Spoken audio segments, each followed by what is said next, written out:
Hello everybody. Generic medicine versus branded medicine.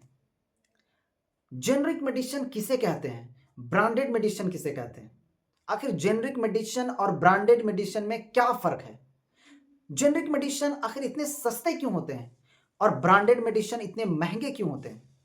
Patent क्या होता है?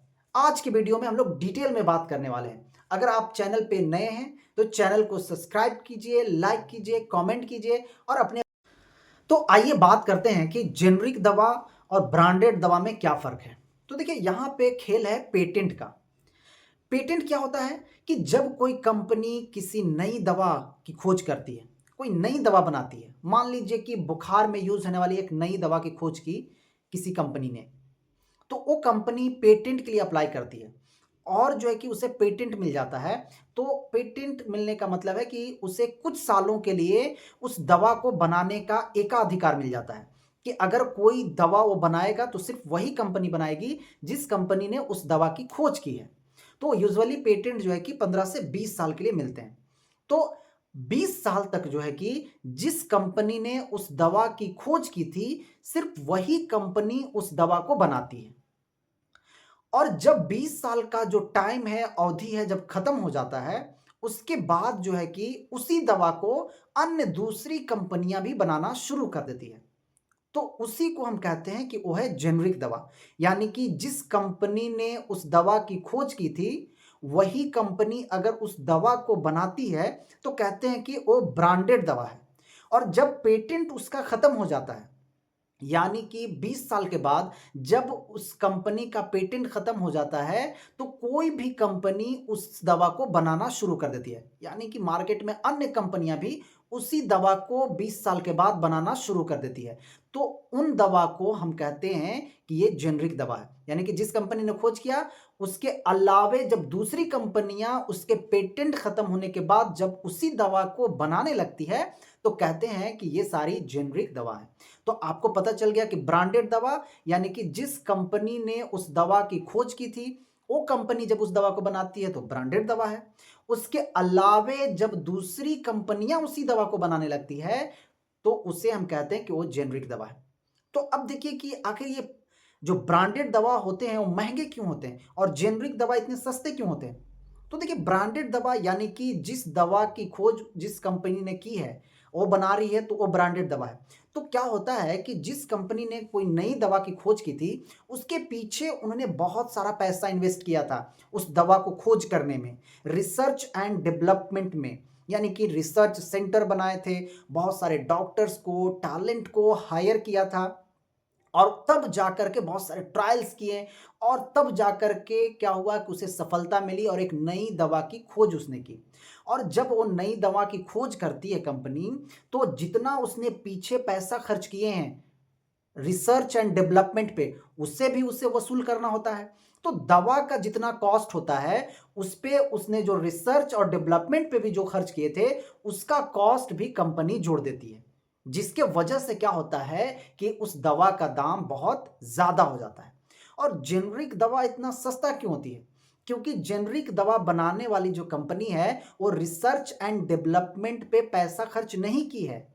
तो डायरेक्ट उसे जितना दवा बनाने में कॉस्ट आता है, उसमें थोड़ा-सा वो मुनाफ़ा लेकर के, फ़ायदा लेकर के प्राइस को सेट कर देती है। जिसके वजह से क्या होता है कि जेनरिक जो दवाएँ होती हैं, वो बहुत सस्ती हो जाती हैं। तो ब्रांडेड दवा महँगा होने के पीछे सबसे बड़ा कारण यही है, क्योंकि जिस कंपनी ने नई दवा बनाई थी, उसने बहुत सारा पैसा खर्च किया था, तब जाकर के उसने उस दवा की खोज की। तो वो सारा पैसा जो पहले पीछे खर्च किया उस कंपनी ने, वो सब वसूल कहाँ से करेगी? दवा बेच कर के ही। तो ऑब्वियसली उसकी दवा क्या होती है? महँगी हो जाती है। और जेनरिक दवा क्या होता है? सस्ती होती क्यों है? क्योंकि जेनरिक दवा बनाने वाली जो कंपनियाँ हैं, उन्होंने टैलेंट को हायर नहीं किया था, उसने रिसर्च एंड डेवलपमेंट नहीं किए हैं, उसने रिसर्च सेंटर नहीं बनाए, जिसके वजह से उसे बहुत सारा खर्च नहीं हुआ है। तो इसीलिए जेनरिक जब दवा होती है वो सस्ती होती है और जो ब्रांडेड दवा होती है वो महंगी होती है। तो आखिर आपको ये लगता है कि आखिर जेनरिक दवा इतनी सस्ती होती है और ब्रांडेड दवा इतनी महंगी होती है, तो भारत जैसे गरीब देशों में जेनरिक दवा को ही क्यों ना सिर्फ अलाउ किया जाए, ब्रांडेड दवा को क्यों अलाउ किया जाता है? तो देखिए इसके पीछे कारण ये है कि अगर सिर्फ जेनरिक दवा को ही अलाउ कर दिया जाए तो नई दवा मार्केट में आएगी ही नहीं, क्योंकि जेनरिक दवा बनाने वाली कंपनियां जो है कि नई दवा की खोज थोड़ी करती है। जो ब्रांडेड दवा बनाती है जो कंपनियां, वही कंपनियां जो है कि नई दवा की खोज करती है। तो अगर हम जेनरिक को ही सिर्फ अलाउ करें, ब्रांडेड दवा को नहीं अलाउ करें, तो हमारे यहाँ का रिसर्च एंड डेवलपमेंट रुक जाएगा और जो नई नई दवाइयाँ आ रही है निकल के, वो दवाइयाँ नहीं आ पाएगी। और ऐसा फैक्ट भी कहा जाता है फार्मास्यूटिकल इंडस्ट्री में कि जो कंपनियां हैं जो दवाइयां बनाती हैं, वो कंपनियां रिसर्च एंड डेवलपमेंट पे अपने मुनाफे का 15 से 20% खर्च करती है ताकि वो नई नई दवाइयां बना सके। तो नई नई दवाइयां मार्केट में आए, इसलिए ब्रांडेड दवा, ब्रांडेड कंपनी का भी होना जरूरी है। और जो आम लोग हैं वो उनका भी एक्सेस दवा तक हो सके, वो भी जिंदा रह सके, उनके लिए जेनरिक दवा भी जरूरी है। तो आपको इससे पता चला होगा कि हालांकि जेनरिक दवा और ब्रांडेड दवा में कुछ फर्क नहीं है, फर्क कुछ और ही है। यानी कि दवा में कुछ फर्क नहीं है। अगर आप जेनरिक दवा खाते हैं तो भी सेम इफेक्ट होगा और आप ब्रांडेड खाते हैं तो भी सेम होगा। दवा में के असर में कुछ ज्यादा फर्क नहीं है। फर्क इसलिए दाम में हो जाता है, प्राइस में हो जाता है, क्योंकि ब्रांडेड वाले बहुत पहले खर्च करके नई दवा बनाते हैं, उसी का पैसा भी वो वसूलते हैं उस दवा पे, इसलिए वो महंगी हो जाती है। और जेनरिक वाले ये सब नहीं करते हैं, जिसके वजह से उनकी दवा सस्ती होती है। हालांकि उनके कंपोजिशन में, इंग्रेडिएंट में, सॉल्ट में कुछ ज़्यादा फर्क नहीं होता है। तो आप जेनरिक दवा का बिंदास इस्तेमाल कर सकते हैं, ऐसी कोई बात नहीं है। और ब्रांडेड दवा महंगा होने का कारण ये भी होता है कि वो कंपनी बड़ी होती है, मार्केटिंग पे बहुत पैसा खर्च करती है, यानी कि वो एडवर्टीजमेंट बहुत करती है अपनी दवा का, अपने ब्रांड का। तो एडवर्टीजमेंट के लिए पैसा देती है, कुछ उसका लोगोज होता है, मार्केटिंग होता है, तो एडवर्टीजमेंट कराती है, जिसके वजह से क्या होता है कि उसे अन्य जगहों पे भी बहुत सारा पैसा खर्च करने पड़ता है। और वही सब पैसा कहाँ से वसूल करेगी? दवा बेच करके। तो सारा कॉस्ट दवा पे भी डालती है, जिसके वजह से क्या होती है कि ब्रांडेड दवाइयाँ महंगी हो जाती हैं। और जेनरिक वाले क्या करते हैं, इतना प्रचार प्रसार के चक्कर में नहीं पड़ते हैं, इतना प्रचार प्रसार नहीं करते हैं, जिसके वजह से उनका मार्केटिंग कॉस्ट भी उतना नहीं आता है और वो बहुत सस्ता में अपनी दवा को बेच पाते हैं। आखिर जेनरिक मेडिसिन के इस्तेमाल करने के क्या फायदे हैं? देखिए, पहला फायदा है कि ये सस्ती होती है, यानी कि कॉस्ट इफेक्टिव है, सस्ती है, लोग इसे खरीदते हैं। दूसरा, एक्सेसिबल है, यानी कि हर मेडिकल स्टोर में आपको मिलेगा। ये सस्ती है इसलिए एक्सेसिबल है, यानी कि लोग इसे खरीद सकते हैं, ज़्यादातर लोगों तक इसकी पहुंच होती है। और तीसरा कारण सबसे बड़ा ये है कि ब्रांडेड और जेनरिक मेडिसिन में कोई फर्क नहीं है। चाहे आप जेनरिक मेडिसिन खाओ, चाहे आप ब्रांडेड मेडिसिन खाओ, दोनों का जो असर होगा वो सेम ही होगा। तो इन तीन कारणों से क्या करते हैं लोग। तो अब बात ये आती है कि क्या हमें जेनरिक मेडिसिन का इस्तेमाल करना चाहिए या फिर ब्रांडेड मेडिसिन का इस्तेमाल करना चाहिए? तो देखिए, ये अल्टीमेटली उस सिचुएशन पे डिपेंड करता है, इंडिविजुअल, उस व्यक्ति पे डिपेंड करता है जिसको इस्तेमाल करना है। अगर आपका चॉइस है कि नहीं हम जेनरिक मेडिसिन का इस्तेमाल करें, तो आप जेनरिक मेडिसिन का इस्तेमाल कर सकते हैं। आपको लगता है कि नहीं ब्रांडेड मेडिसिन का इस्तेमाल करें, तो ब्रांडेड मेडिसिन का इस्तेमाल करते हैं। ये अप टू यू, यानी कि आपके ऊपर निर्भर करता है कि आप जो है कि किस तरह के दवा का इस्तेमाल करना चाहते हैं। दूसरा कारण है कि हेल्थ कंडीशन आपकी कैसी है। आप बहुत दिक्कत में हैं, ठीक नहीं हो रही जल्दी, तो आपको डॉक्टर के सलाह से आप ब्रांडेड मेडिसिन ले सकते हैं। और कुछ ऐसी आपको बीमारी है जो हर दिन दवा खानी है, बहुत लॉन्ग समय तक चलेगा, तो आप जेनरिक मेडिसिन का इस्तेमाल कर सकते हैं, क्योंकि वो सस्ती होती है, जिसको आप ज़्यादा दिनों तक खा सकते हैं, जिससे की वजह से क्या होगा कि आपके जो कि पॉकेट मनी पे ज़्यादा असर नहीं करेगा। तो जेनरिक और ब्रांडेड इस्तेमाल करने के पर्सनल चॉइस हो सकते हैं, इंडिविजुअल के प्रेफरेंस हो सकते हैं, आपके क्या पसंद है, और फिर मेडिकल कंडीशन पे भी डिपेंड करता है कि आपको किस तरह की दवा खानी चाहिए। कभी कभी क्या होता है कि बहुत सारे जेनरिक मेडिसिन बनाने वाली जो कंपनियां हैं, वो कुछ कुछ सॉल्ट्स और इंग्रेडिएंट में कुछ थोड़ा बहुत इधर उधर कर देते हैं, जिसके वजह से क्या होता है कि कभी कभी कुछ प्रॉब्लम भी क्रिएट हो जाता है।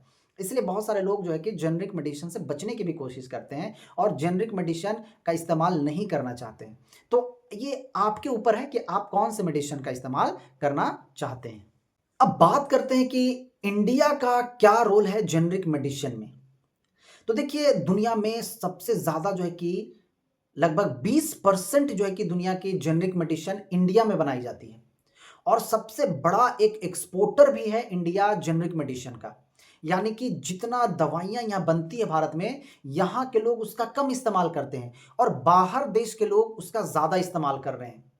और वो भी डेवलप्ड कंट्री, यानी कि इंडिया सबसे ज़्यादा जो है कि यूएसए को, यूके को, फ्रांस को, नीदरलैंड्स को, रशिया को, साउथ अफ्रीका को, इस तरह के बड़े-बड़े डेवलप्ड कंट्री को एक्सपोर्ट करता है, यानी कि बेचता है दवा, जेनरिक दवा। तो इंडिया का जो बहुत सारे जेनरिक दवा है, वो अमेरिका में जा रहे हैं, इंग्लैंड में जा रहे हैं, रशिया में जा रहे हैं, साउथ अफ्रीका में जा रहे हैं। तो दुनिया के तमाम जो देश हैं, वहाँ पे भारत के जो है कि जेनरिक दवा जाते हैं। खास करके देखिए आप तो अफ्रीका कॉन्टिनेंट में भी बहुत जाते हैं, क्योंकि अफ्रीका कॉन्टिनेंट में बहुत सारे गरीब देश हैं और गरीब देशों के लिए बहुत कॉस्ट इफेक्टिव होता है जेनरिक दवा। तो भारत जो है कि जेनरिक दवा में बहुत आगे है और मैन्युफैक्चरिंग में 20% जो है कि मैन्युफैक्चर करता है और ग्लोबली जो है कि भारत जेनरिक मेडिसिन का सप्लाई करने वाला एक बहुत बड़ा एक्सपोर्टर है और बड़े-बड़े डेवलप्ड कंट्री को भी जेनरिक मेडिसिन एक्सपोर्ट करता है इंडिया। इसीलिए जो है कि भारत सरकार जो है कि अब जेनरिक मेडिसिन को बहुत लार्ज स्केल पे प्रमोट कर रही है और जो है कि डॉक्टरों को भी कहा जा रहा है कि आप जेनरिक मेडिसिन लिखिए और लोगों को जेनरिक मेडिसिन प्रिस्क्राइब कीजिए, उन्हें दीजिए, ताकि जो है कि लोगों का जो मेडिकल खर्च है वो कम पड़े। यानी कि सरकार जो है कि जेनरिक मेडिसिन को बहुत सीरियसली आजकल प्रमोट भी कर रही है। जो जेनरिक मेडिसिन बनाने वाले कंपनियां हैं, उन्हें इंसेंटिव्स भी दे रही है कि वो ज़्यादा से ज़्यादा जेनरिक मेडिसिन बनाएं और हम लोग ज़्यादा से ज़्यादा अन्य देशों को और जो अपने देश में जनता है उनकी मदद कर सकें। तो आज का वीडियो जेनरिक मेडिसिन और ब्रांडेड मेडिसिन पे बेस्ड था। आई होप कि आपको आइडिया लगा होगा कि जेनरिक मेडिसिन किसे कहते हैं, क्यों सस्ती होती है और इसका यूज़ करना हमारे लिए कितना सेफ है, और ब्रांडेड मेडिसिन क्या होती है, क्यों महंगी होती है, किसे कहते हैं, आपने ज़रूर समझा होगा।